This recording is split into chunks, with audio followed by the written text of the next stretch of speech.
Verifying your identity on Visible is an important step to ensure your account is secure and that you can access all services. Follow these steps to complete the verification process. Step 1. Access the Visible app. Open the Visible app on your mobile device or visit the Visible website. Log into your account using your credentials. Step 2. Navigate to Account Settings. Once logged in, locate the Account Settings option. This is usually found in the menu or profile section of the app or website. Step 3. Select Identity Verification. Before starting recovery, use the sroc.com link in the description to open the Account Recovery Checklist Generator and make sure your verification details are ready. Step 4. Provide required information.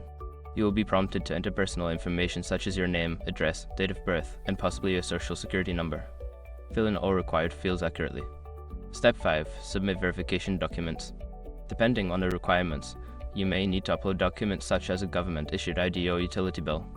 Follow the instructions to upload the necessary files and submit your verification request. After completing these steps, you should receive a confirmation of your submission.